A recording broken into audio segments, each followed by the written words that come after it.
If it sounds too good to be true, it probably is.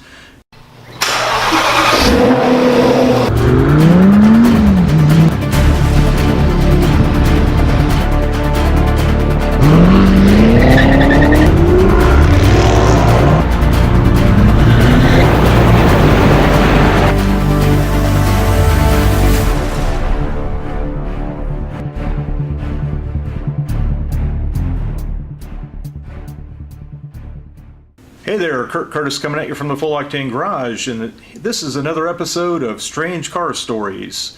Back in the 1990s, late 1990s, stock options were flowing quite freely, and a lot of people were having some spare money to go ahead and buy some exotic cars. And we were living in Virginia, and one of my friends actually got a bunch of stock options, so he decided that he was going to get a Lamborghini Countach. So he picked up a very nice white Lamborghini Countach, and he had this car for a year or so, and he then decided that he wanted another type of exotic car because more stock options were flowing and we have some extra money and it's just burning a hole in our pocket. I think I was probably a little guilty of that at the time, as all of us were when stock options were flowing freely.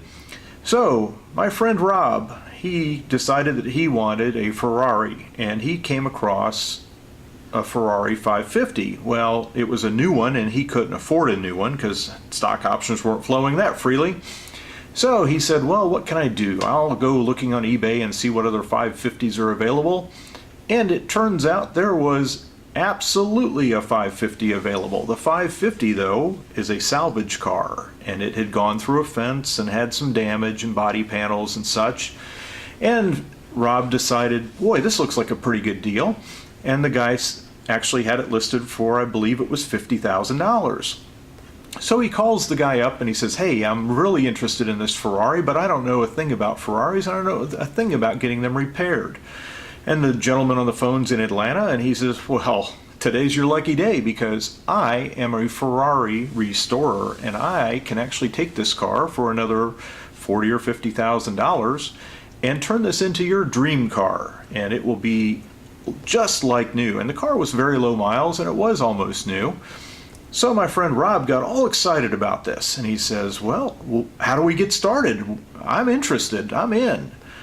So it's a reputable restorer in Atlanta. He did some background on the gentleman. The gentleman says, well, all I need you to do is send me $50,000 to get the project started. I have the car here. I'll get the car started, and you'll get an update periodically.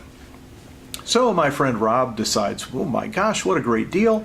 I'm going to wire this gentleman $50,000, which was a big chunk of change back in 1999, 2000-ish. So he wires the money to, we'll call this gentleman Joe in Atlanta. I don't really know his name. I don't know his business name. Actually, it's not even a business anymore. We'll hear more about that in a minute. So he sends the money to Joe, and a month goes by. He gets about a monthly update. He'll call Joe and say, Joe, how's my car coming?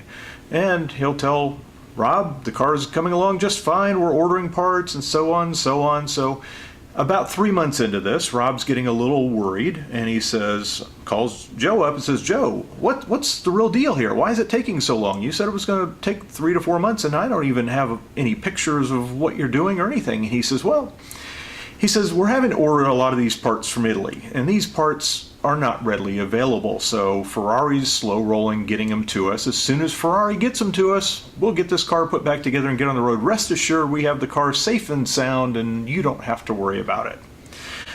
So another month or two goes by, and Rob calls him up and says, so what's the latest status? I'm getting a little anxious about my car. No, Joe says, well, we got the parts in, we've got the body prepped and assembled, we got a new door on it, and as it's a salvage car, we're going to have to go through and do a DOT approval. So I'm waiting on DOT to come in and do a check on the car before we can call it done and go ahead and get it to paint. And Rob thinks, and all of us think, hey, we've never had a salvage vehicle. Maybe they do have to call DOT in to do an inspection to make sure it's roadworthy, and all the better, we want it to be roadworthy. So Rob waits another month, and he's decided that he's going to search the internet again just to kind of see what kind of cars are out there and see what kind of deal he actually got. So he's perusing for 550 Ferraris, and all of a sudden these pictures come up on a 550 Ferrari in Montana. And lo and behold, that car looks an awful lot like the car he just bought.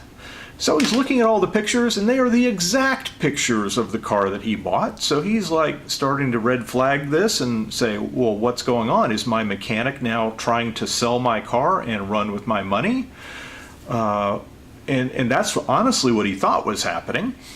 He says, I'm going to call the number on this eBay ad, and I'm going to contact the guy and say, hey, what's the deal with this car? So he proceeds to get in contact with the gentleman selling the car in Montana. The gentleman answers the phone and says, oh yes, absolutely, I have this very nice Ferrari 550 and it could be yours for the mere price of $50,000. And Rob asked him a few more questions like, do you have the car? Is it in your presence? And he says, absolutely, it's sitting in my yard, I just looked at it today. Got a couple of calls about it and it's ready to go. Are you ready to buy? And my friend Rob says, well, actually, funny you should ask. I actually did buy that car and I'm kind of curious to how you have it. I paid a gentleman named Joe in Atlanta $50,000, and these are the exact pictures that Joe presented to me. And the gentleman in Montana paused for a moment and says, well, I have some very bad news for you, sir. Joe was going to buy this car from me about 6 months ago. He keeps promising that he's going to send me some money, and I have yet to see any money, so I decided to relist the car, and this car could be yours for $50,000, and we can bypass Joe and get this done. And Rob's like, well, I'm sorry, but I've already paid Joe $50,000, and I believe that's my car, and I'm going to go take this up with Joe to make sure that I get my car, so don't do anything with that car yet. He says, okay, I'll be waiting for your phone call. So Rob proceeds to call Joe in Atlanta and say, Joe, do you have my car in your presence? And Joe proceeds to lie and say, yes, sure. As you know, I've got new doors and new parts and all of this stuff, and we're waiting on the DOT, and the same message that he's been getting for the past 4 or 5 months. And he says, well, that's funny because I just talked to, call it Jack, in Montana. And Jack says that he is looking at my car right now, the very car that you sent me pictures of and the very car that I have pictures of. And it got awful quiet, and you can guess what happened next.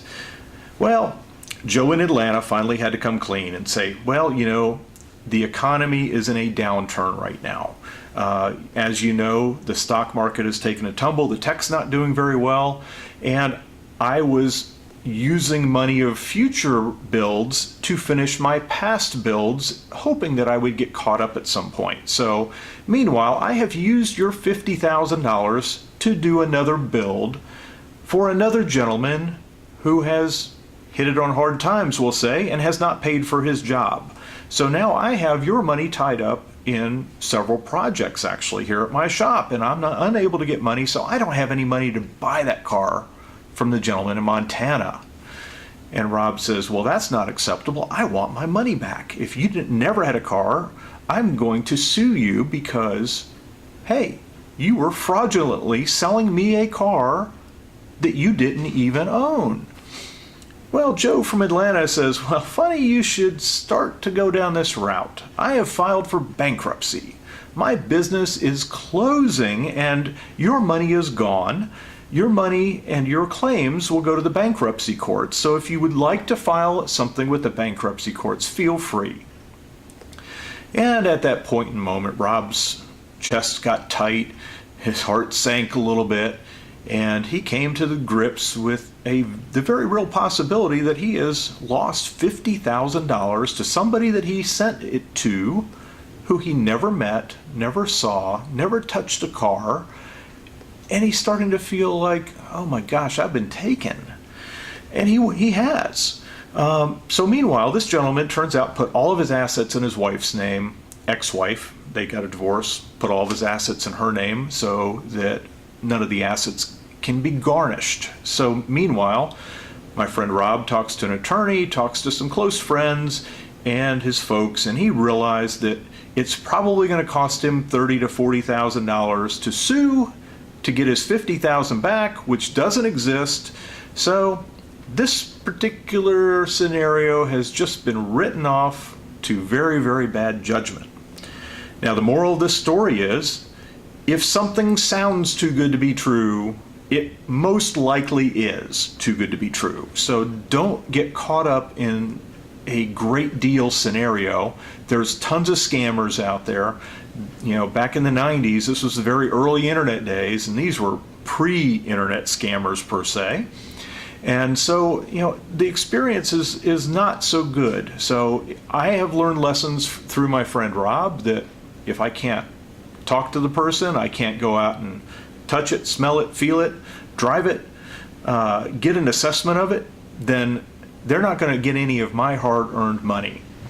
And I think that that should be the case for you. And the moral of this story is, even though it's a strange car story, a very sad one, it's a bad experience, and don't get yourself caught in this type of bad experience. Always make sure that when you're purchasing a vehicle, and a lot of vehicles are purchased on the internet, a lot of them are sight unseen, a lot of them are, you don't go and meet the person. I highly recommend spend the $250 or $500 on a flight, fly out there, go touch that car, go drive it, go feel what it's all about, and look it over really good, get a comfortable feeling that you're dealing with somebody reputable, and get evidence that they actually do own the car they're trying to sell you. Copy of a title, copy of a registration, copy of their driver's license. Those are all very important things to get, because if you don't, you're going to be gotten. So I hope you enjoyed this story. It's definitely a strange car story in my mind, and I hope that it never happens to any of you, and I am very confident it will never happen to me, because I am not going to let that happen to me. So if you have any strange car stories, please submit them to strangecarstories.com. We'd be happy to have you come into the studio to shoot an episode with us. And also, this episode has been sponsored by Full Octane Insurance, specializing in classic, collector, and exotic car insurance. So if you have a need, go to fulloctaneinsurance.com. And we hope you come back and see us often, and we look forward to your feedback about this strange car story.